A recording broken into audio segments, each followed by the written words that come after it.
Hi, this is Mark, the clock guy, amateur clock guy.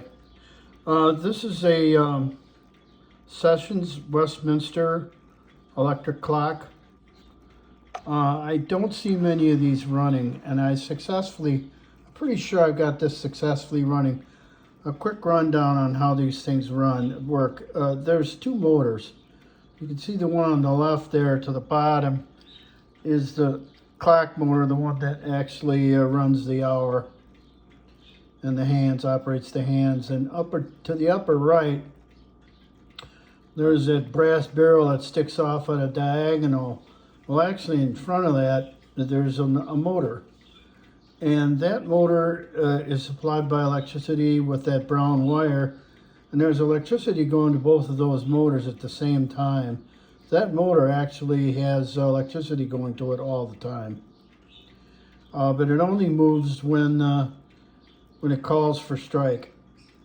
Now, these have a series of barrels there. Those aluminum discs have tabs on them.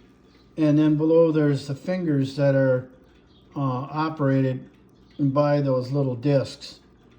And there's an inner set of discs, and then there's one outer disc. And I'm not gonna, I might have another video I can put on that shows how those discs work. But I'm not gonna do that in this video. So what I need to do is turn the clock around. And here's the big problem I've had with this clock. In the front, it looks like a very typical movement, but it has one unusual feature. The gathering system actually uses two pallets, two racks. And now I'm going to set up for quarter after, and you'll watch it operate. The thing to notice on these is there's two sets of fingers down there. They're black. There's an inner one and an outer one. I think you can see the inner one behind. And there's two sets of cams. So the outer cam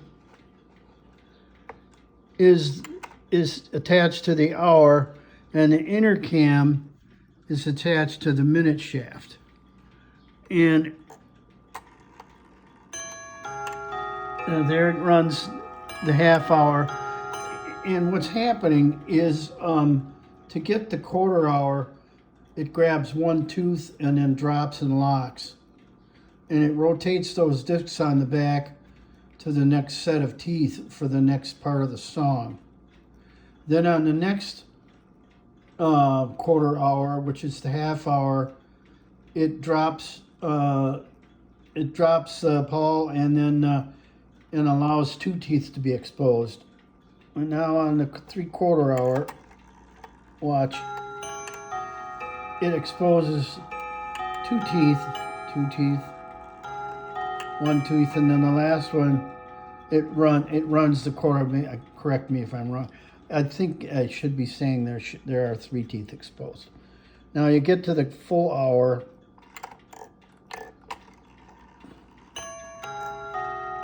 See, it's gonna do it. You see the back rack is not being caught.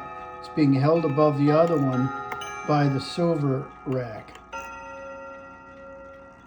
It uses up those teeth, gets the end and drops, then it engages the inner rack. And then it finishes its off using up the teeth on the inner rack. And in a second now, okay. I'll go to quarter after again. See, it only caught one tooth for the quarter after. On the inner rack now, two teeth, done. 3/4 hour, it drops three teeth.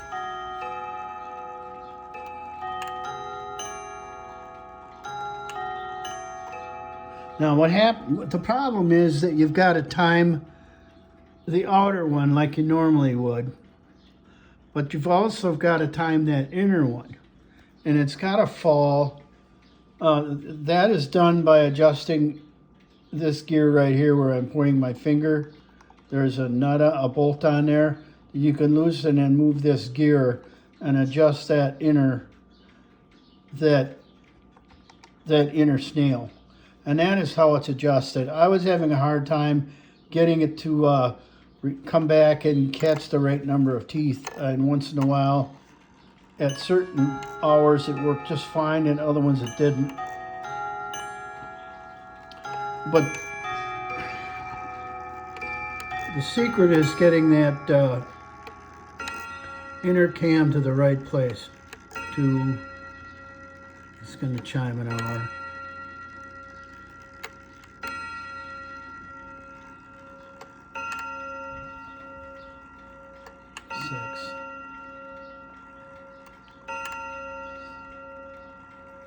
That's 8 o'clock. Yeah. So anyway, that's how it works.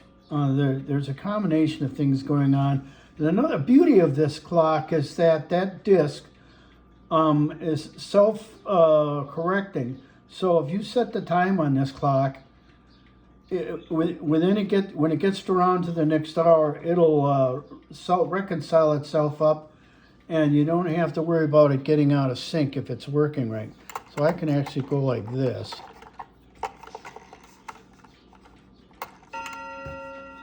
And it's goofed up right now. So it said 2 o'clock. Well, that ain't right.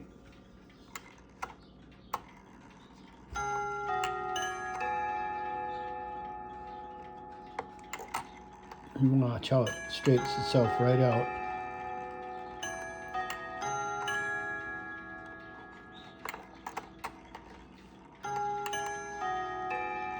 It straightened itself out already.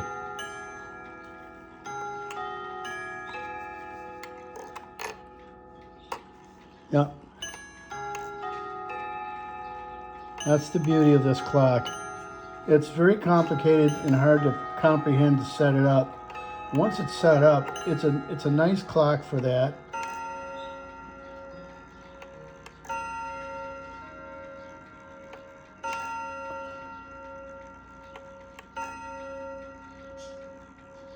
Five, 6, 7. Now it'll start using up the inner cam.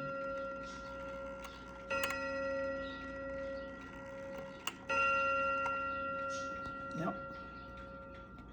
I believe the inner rack has 4 available teeth on it. All right. Talk to you later. I'll see if I can find that other video.